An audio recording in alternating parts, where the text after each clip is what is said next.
Venezuela பக்கத்துல போகும்போது drug கடத்துறாங்க அப்படின்னு சொல்லி தான் குண்டெல்லாம் போட்டுக்கிட்டே இருந்தாங்க. சைனா ஏற்கனவே பெரிய பவர், அவங்க உள்ள வராங்க. ட்ரம்ப்பை நம்ம வந்து சில விஷயங்கள்ல சீரியஸா எடுத்துக்கலாம், சில விஷயம் சீரியஸா எடுத்துக்கூடாது.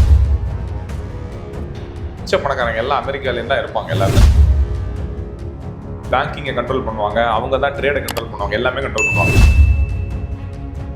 கரன்சியில் கை வச்சிங்கன்னா அவ்வளோதான்.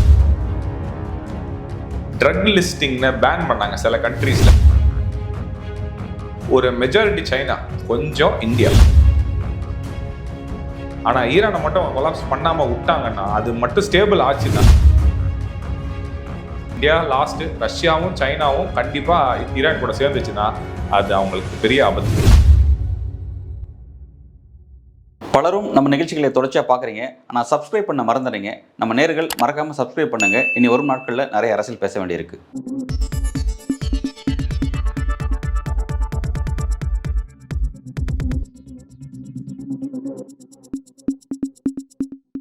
வணக்கம். இன்றைக்கு நம்முடன் அரசியல் பேச இணைந்திருக்கும் சிறப்பு விருந்தினர் கிளாட் அமைப்பின் ஃபவுண்டர் மற்றும் வழக்கறிஞர் திரு சிவா அவர்கள். வணக்கம் சிவா. வெனிசுலாவினுடைய அந்த பதட்டமான சூழல் அது வந்து உலக அரசியலில் கவனிக்கப்படக்கூடிய இடத்துக்கு நகருது. பல நாடுகளில் கூட அங்கே நடந்த நடவடிக்கைக்காக போராட்டங்கள் நடக்குது. தமிழ்நாட்டில் கூட வந்து இன்றைக்கி கூட இடதுசாரிகள் பல போராட்டத்தை முன்னெடுத்திருக்காங்க. வெனிசுலா அதிபரை அமெரிக்கா கைது செய்தது தவறான நடவடிக்கை அப்படிங்கிற மாதிரி சொல்லிட்டு இருக்காங்க. உண்மையிலே வெனிசுலாவில் இந்த பிரச்சனை ஏன் இந்த அளவுக்கு சீரியஸ் ஆச்சு, என்ன நடக்குதுங்க? போர் அப்படின்னா அதில் எல்லாமே நியாயம்தான். இதில் நீங்கள் வந்து வெனிசுவேலா பக்கமும் நியாயம் இருக்குது, அமெரிக்காவோட வார் எடுக்கிறாங்கல்ல அவங்க மேலேயும் நியாயம் இருக்கும். ஏன்னா இது வந்து ஒரு அதுக்கு தான் இதோட அப்படியே கம்ப்ளீட்டாக பின்னாடி போய் இது என்ன ஏதுன்னு பார்த்தா தான் ஒரு 800 சம்திங்கில் ஒரு 870 ஜேம்ஸ் மன்ரோன்னு ஒருத்தர் இருந்தார். அவர் தான் ஒரு பிரசிடெண்ட்டாக இருந்தார். அதான் அந்த மன்ரோ டாக்குமெண்ட்டுன்னு சொல்லுவாங்க. அவர் என்ன சொன்னார்னா, ஊரில் சுற்றி பிரச்சனை இருக்குது அப்படின்னா அதை முதல்ல சால்வ் பண்ணி வச்சுருங்க. ஏன்னா அப்போ தான் நம்ம ஆதிக்கத்தில் இருக்க முடியும். நம்ம வந்து ஐரோப்பாவோட ஆதிக்கத்தில் இருந்தோம், அதுலேருந்து நம்ம வெளியே வந்துட்டோம். இனிமேல் ஐரோப்பாவை பற்றி நம்ம கவலைப்பட தேவையில்லை. இனிமேல் நமக்கு கொள்ளையில் யார் இருக்காங்களோ அவங்கள மட்டும் கண்ட்ரோல் பண்ணி வைங்க. இந்த ஆபத்து மட்டும் நமக்கு இல்லைன்னா நம்மளை யாராலையும் அசைக்க முடியாது. உலகத்திலே நம்ம தான் முக்கியமான ஆள். இதுதான் மன்ரோ டாக்குமெண்ட். இந்த மன்ரோ டாக்குமெண்ட்டை இப்போ திருப்பி நம்ம டொனால்ட் ட்ரம்ப் வந்தப்புறம் அவர் திருப்பி அந்த டாக்குமெண்ட்டை கொஞ்சம் பேரை மாற்றி டான் ரோ அப்படின்னு அவர் பேரை கொஞ்சம் டொனால்டோட பாதி ஆட் பண்ணிக்கிட்டு டான் ரோன்னு மாற்றிக்கிட்டார். இதுதான் அந்த டாக்குமெண்ட். இதுவும் அதே தான். சுற்றி இருக்கிற பிரச்சனையை மட்டும் நம்ம எப்பயுமே விலக்கி வச்சுக்கிட்டா மட்டும் தான் நம்ம பீஸ்ஃபுல்லாக இருக்க முடியும். இதுக்கான ஒரு எக்ஸாம்பிள் என்னன்னா, இப்போ உலகம் பூரா பார்த்தீங்கன்னா எல்லா வாருமே ஈகோ தான். சைனாவுக்கு பக்கத்தில் டைவான் இருக்குது, அது அவங்களுதுன்னு சொல்கிறாங்க. சைனாவை எப்போல்லாம் நோண்டணும்னு நினைக்குதோ அமெரிக்கா வந்து டைவானுக்கு ஏதாவது ஒன்று அனுப்பிச்சிக்கிட்டே இருக்கு. ஹாங்காங் சைனாக்கு. இந்தியாவுக்கு பக்கத்தில் பாகிஸ்தான் இருக்குது. பாகிஸ்தான் இருக்கிறது ஆபத்து அப்படின்னு 70 வருஷமாக நமக்கு சொல்லிக்கிட்டே இருக்காங்க. அது இருக்குதுங்கிறத நம்ம கிட்ட சொல்லி நம்ப வச்சாதான் நம்ம ஊருக்குள்ளேயும் நிறைய விஷயங்கள் பண்ண முடியும். ஏன்னா சில விஷயங்களை பயத்தை காட்டி தான் பண்ண முடியும். இதே மாதிரி சைனாக்கு இருக்கு, நார்த் கொரியா சவுத் கொரியாவுக்கு இருக்கு. நீங்க எந்த கண்ட்ரி எடுத்தாலும் சரி இந்த பிரச்சனையை காமிச்சிக்கிட்டே இருப்பாங்க. அப்ப இது என்ன புரியுதுன்னா, அந்த ஒரு த்ரெட்டு பெரிய எக்ஸாம்பிள் இஸ்ரேல் தான். இஸ்ரேலை சுத்தி ஆபத்து இருக்குன்னு தானும் நம்புறாங்க, அவங்க மக்கள்கிட்டையும் நம்புறாங்க. போய் அவங்க அடிக்கும் போது வாங்குறாங்க. பேர்ல் ஹார்பர் ஞாபகம் இருக்கா? ஜப்பான் போய் குண்டு போட்டுச்சுல ஹிரோஷிமா நாகசாக்கி. அப்ப அமெரிக்கா மக்கள்கிட்ட போயிட்டு அந்த ஒரு அடியை காமிச்சாங்க. பேர்ல் ஹார்பர்ல ஜப்பான் நம்மளை அடிச்சிருச்சு, இதை அடிச்சதை மக்கள் கிட்ட இந்த பாருங்க இப்படி அடிச்சிருக்காங்க, அடுத்தது நம்மளை அடிக்க போறாங்க அப்படின்னு சொல்லி மக்கள் கிட்ட இருந்து ஒப்புதல் வாங்கிட்டு தான் போய் ஹிரோஷிமா நாகசாக்கியில பாம்பு போட்டாங்க. இது எல்லாம் எதுக்கு சொல்றதுன்னா, இந்த வெனிசுவேலா அடிக்கும் போதும் மக்கள் கிட்ட போய் இவங்க வந்து சொல்லிக்கிட்டே இருந்தார். நடுவில் பார்த்தீங்களா, அந்த ஆயில் டேங்கரு கப்பல் வந்து அந்த தண்ணியில் அந்த சைடில் போகும்போது, வெனிசுவேலா பக்கத்தில் போகும்போது இது ட்ரக்கு கடத்துறாங்க அப்படின்னு சொல்லி தான் குண்டெல்லாம் போட்டுக்கிட்டே இருந்தாங்க. அதை வந்து கொஞ்சம் கொஞ்சமாக மக்களை ப்ரிப்பேர் பண்ணாங்க, அமெரிக்கன் மக்களை. இங்கே பாருங்க இந்த மாதிரி நிறைய ட்ரக் உள்ள வருதுன்னு. ஆனால் தரவுபடி, உலக அசஸ்மெண்ட்டோட தரவுபடி 1% ஆஃப் ட்ரக் தான் வெனிசுவேலாலேருந்து வந்தால் வரும். மேஜர் ட்ரக் கொக்கைன் இருக்குல்ல, அந்த படத்துலலாம் அடிப்பாங்களே அந்த வெள்ளை கலர்ல, இது எங்கேருந்து வருதுன்னா கொலம்பியாலேருந்து தான் வருது மேக்ஸிமம். இல்லை, இப்போ நான் தான் கேட்கணும்னு நினைக்கிறேன். இப்போ வந்து நார்கோ டெரரிசம் நடந்துட்டு இருக்கு. வெனிசுவேலா வந்து திட்டமிட்டு போதைப்பொருள் கலாச்சாரத்தை இங்கே வந்து அது ஒரு பயங்கரவாத நடவடிக்கையாகவே அமெரிக்காவில் செஞ்சுட்டு இருக்காங்க அப்படிங்கிற ஒரு குற்றச்சாட்டை முன் வச்சு தான் இந்த நடவடிக்கையை ட்ரம்ப் செஞ்சிருக்காரு. உண்மையிலே அந்த குற்றச்சாட்டு எந்த அளவுக்கு உண்மையானது? அது கிடையவே கிடையாது. அதோட உண்மையான காரணம் சொல்கிறேன். அந்த 1% தான் அங்கேருந்து வருது. ஃபென்டன் ரெண்டு ட்ரக் தான் அவங்க சொல்றது. கொக்கைன் ஒன்று, அந்த வெள்ளை கலர்ல படத்தில் அடிப்பாங்களே அது ஒன்று, அது கொலம்பியாலேருந்து வருது. ஃபென்டனல்னு ஒன்று சொல்றாங்க. அது எங்கேருந்துன்னா அதோட மூலப்பொருள் வந்து மேக்சிமம் அது எங்கேருந்து வருதுன்னா மெக்சிகோ அங்கேருந்தா வருது. அதோட மூலப்பொருள் எங்கன்னா ஒரு மெஜாரிட்டி சைனா, கொஞ்சம் இந்தியா. நம்ம ட்ரக் லிஸ்டிங் நடுவில் நீங்கள் நல்லா கவனிச்சிங்கன்னா தெரியும், ட்ரக் லிஸ்டிங்னு பேன் பண்ணாங்க சில கண்ட்ரீஸ்ல. அதில் நம்ம பேர் வந்துச்சு, இந்தியா பேரே வந்துச்சு. ஃபென்டனில்ல கொஞ்சம் ஏதோ ட்ரக்கோட சப்ஸ்டன்ஸ் நம்ம கொடுக்குறோன்னு அமெரிக்கா அறிவிச்ச அஃபிஷியல் லிஸ்ட்லேயே நம்ம பேர் வரும். ஓகே, ஸோ இதான் ஸோ ட்ரக்கை விட்டுறலாம். ஆனால் ஒரு ஓவராலாக வெனிசுவேலா ஏன் அமெரிக்காவுக்கு என்னைக்குமே ஒரு பெரிய பிரச்சனை இன்ட்ரெஸ்டாக இருந்துச்சுன்னா 33 பில்லியன் பேரல்ஸ், அதாவது ஒரு 20% உலகத்தில் இருக்கிற மொத்த ஆயிலோட ரிசர்வ்லேயே வெனிசுவேலா கிட்ட இருக்கிறது தான் மிக அதிகம். அந்த ஒரு இடத்த யார் பிடிக்கிறாங்களோ அவங்களுக்கு வரும். சவுதி அரேபியா தானே சொல்லுவாங்க ஆயில் ரொம்ப அதிகம், அதை விட பல மடங்கு அங்கே ஜாஸ்தி.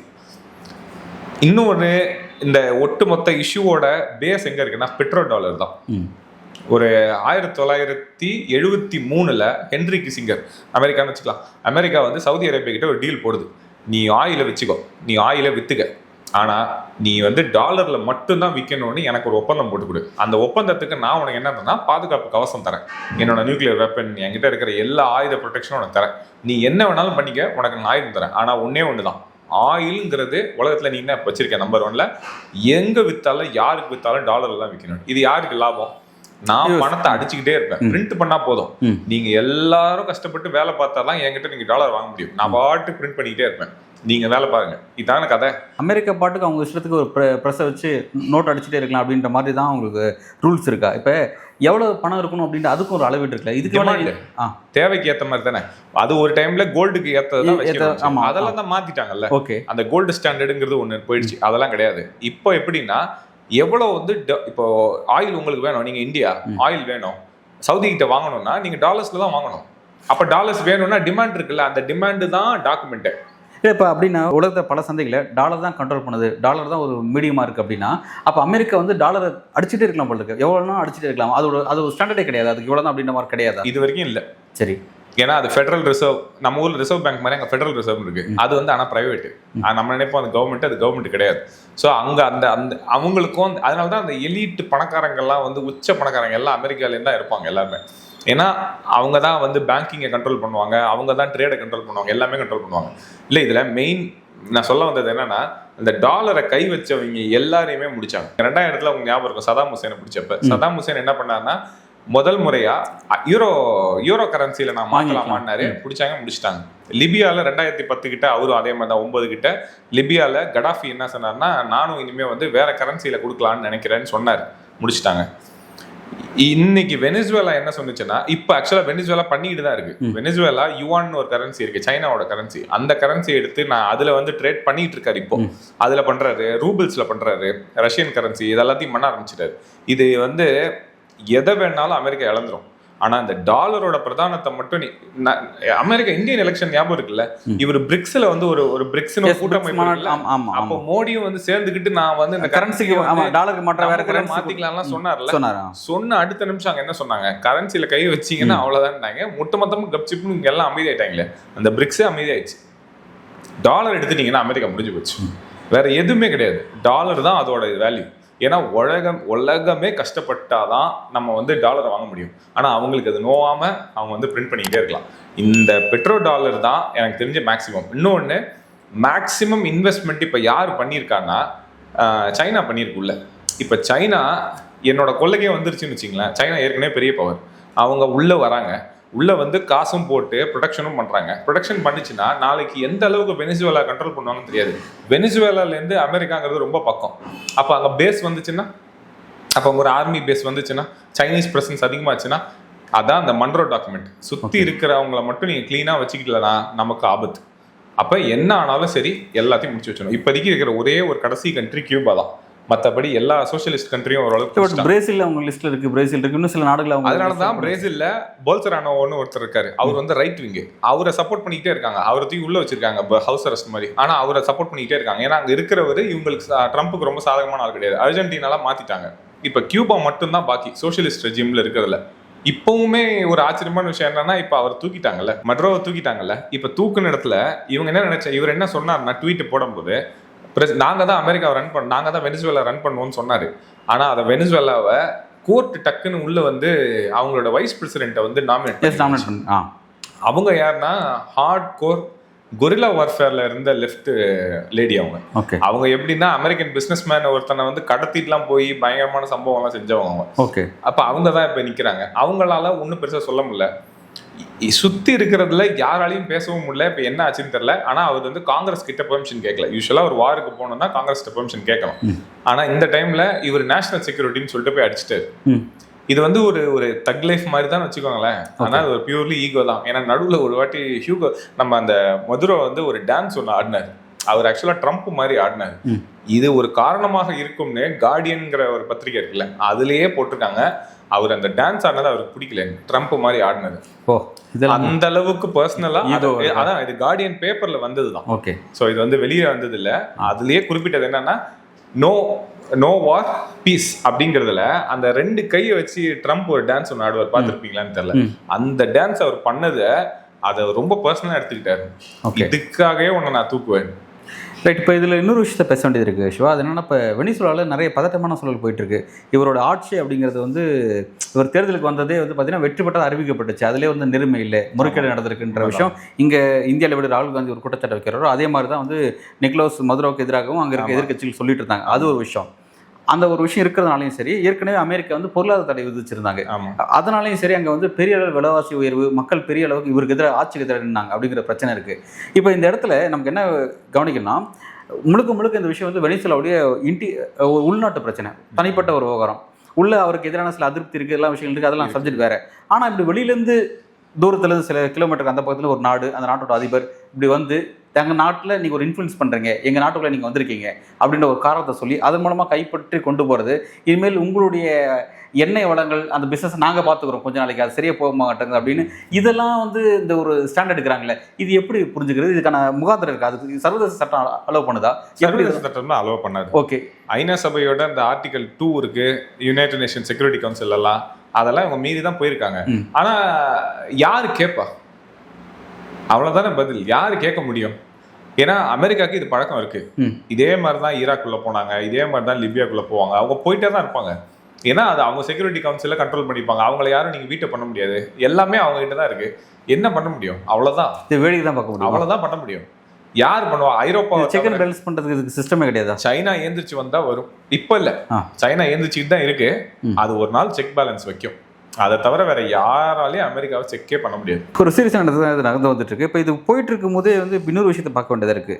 இந்த மதுரோ மீது நடவடிக்கை எடுத்துட்டு ட்ரம்ப் வந்து அடுத்து என்ன சொல்றாருன்னா, வந்து ரஷ்யா கிட்ட வந்து இந்தியா தொடர்ச்சி என்ன வாங்கிட்டு இருக்கீங்க, அடுத்து உங்களுக்கு வந்து அதிகமான வரி விதிக்கப்படும் அப்படிங்கிறாரு.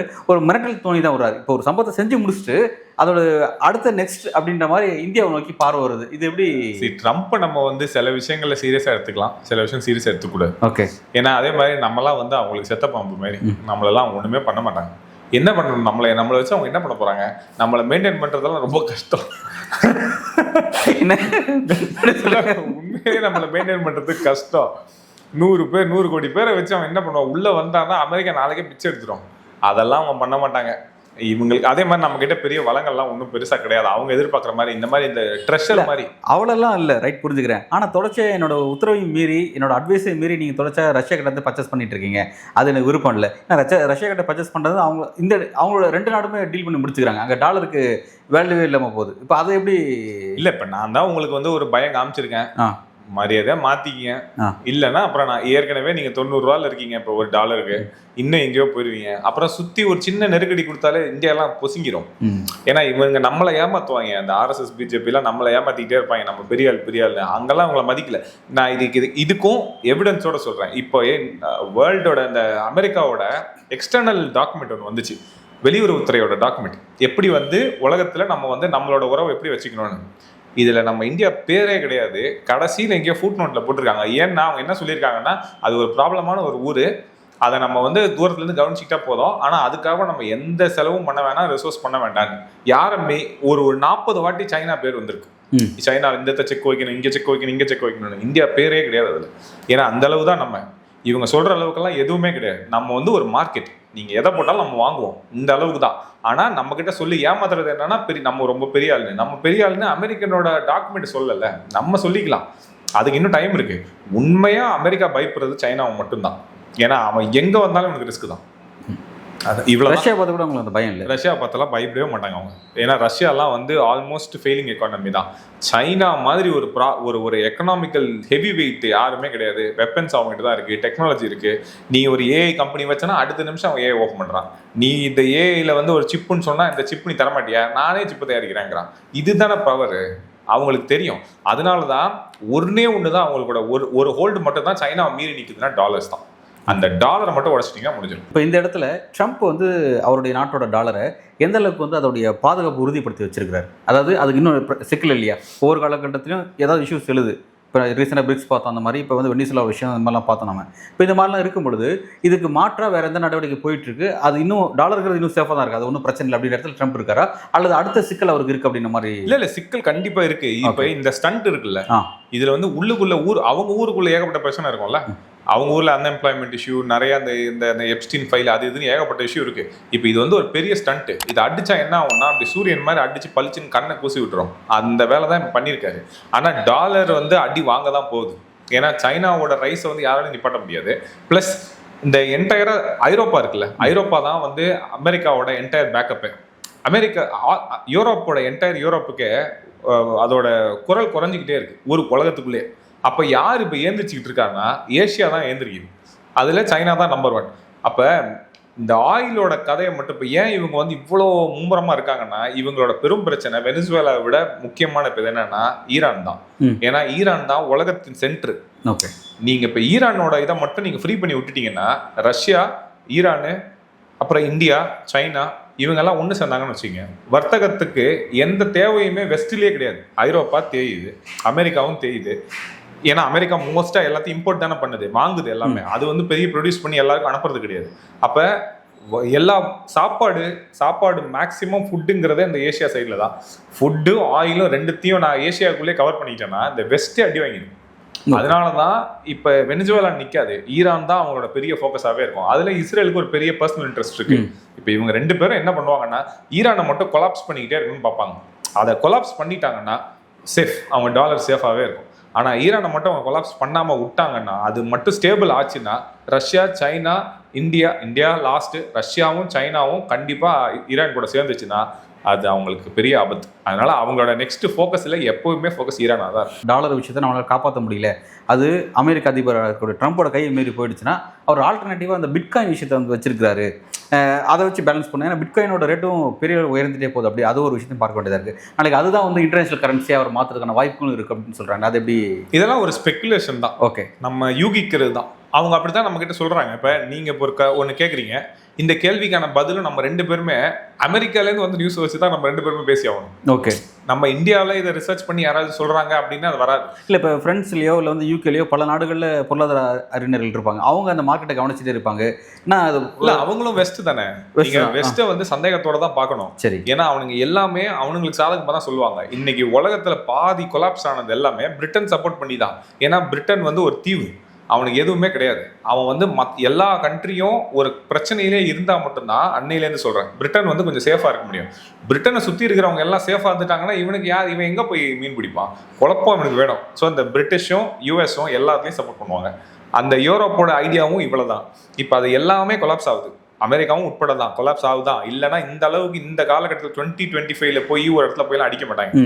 அப்போ இந்த அளவுக்கு எக்ஸ்ட்ரீமா போய் நான் வந்து எல்லா சட்டங்களையும் உடைச்சிட்டு நான் போய் பண்றேன், ஒரு பெரிய ஸ்டண்ட் அடிக்கிறேன் அப்படின்னா, நீங்க உங்களுக்கு இவ்வளவு பவர் இருக்குல்ல, யுனைடெட் நேஷன் செக்யூரிட்டி கவுன்சில் 5 பெரிய முக்கியமான பெர்மனன்ட் மெம்பர்ஸ் இருக்காங்கல்ல, ஓட்டை போட்டு அங்கே வச்சு அடிச்சு உடைக்க வேண்டியதானே. நாங்கள் அதாவது உட்கார வச்சு பேசி நீங்கள் இதை நடத்த முடியாது, சுற்றி எல்லாத்தையும் நான் ஸ்டாப் பண்ண வேண்டியதானே. மெட்ரோ கவர்மெண்ட்டே கவுந்துருமே. இல்லை, அதையும் பலரும் சொல்கிறாங்க. இது வந்து பேசி டீல் பண்ண வேண்டிய விஷயம். எதுக்கு வந்து இதுக்கு நீங்கள் கைது நடவடிக்கை இந்த அளவுக்கு சீரியஸாக போகிறீங்கன்னா நீங்கள் என்ன பயப்பட மாட்டீங்களே.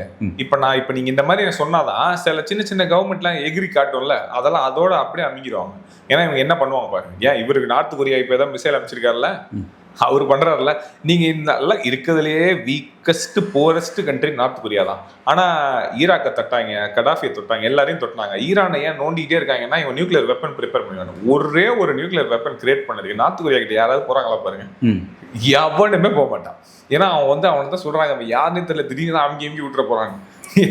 இதான் நார்த் கொரியாவோட லெவல். அதுதான் நியூக்ளியர் வெப்பனை மட்டும் ஈரானை மட்டும் அவ்வளோ பாதுகாக்கிறாங்க. ஏன்னா அது ஸ்டேபிள் ஆயிடும். நீங்க ஈரான் மட்டும் டெவலப் பண்ணிடுச்சுன்னா ஸ்டேபிள் ஆயிடும். ஸ்டேபிள் ஆச்சுன்னா ரஷ்யாவும் சைனாவும் உள்ள வந்து அவங்களோட நட்பு கிரியேட் ஆகும். கிரியேட் ஆச்சுன்னா ஏஷியா அப்படியே டெவலப் ஆயிடும். இவ்வளோதான். உண்மையிலே ரொம்ப இன்ட்ரெஸ்டிங்காக இருக்குது இந்த வெனிசுலா விஷயத்தை தொட்டது அப்படிங்கிறது. 2025 இந்த மாதிரியான வேற ஒரு நாட்டோட பிரச்சனையில் அமெரிக்கா வந்து இப்படி வெளிப்படையாக தலையிட்டு உலகத்துக்கு ஒரு மெசேஜ் சொல்கிறது அப்படிங்கிறது ஆச்சரியமான விஷயமா இருக்குது. அதே மாதிரி அமெரிக்காவுடைய அந்த அதிகாரத்தை வந்து பேலன்ஸாக வச்சுக்கிறதுக்காக இன்னொரு சிஸ்டம் உருவாக வேண்டியிருக்கு. அது உருவாகிறதான வாய்ப்புகள் இருக்குன்றீங்க. அதை நோக்கி இந்த விஷயங்கள் உலக அரசியல் அதை நோக்கி நகருதா, இன்னும் ஒரு நாட்கள் என்னென்ன விஷயங்கள் நடக்க போகுது அப்படிங்கிறத பொறுத்து இருந்து பார்க்கலாம். நன்றி.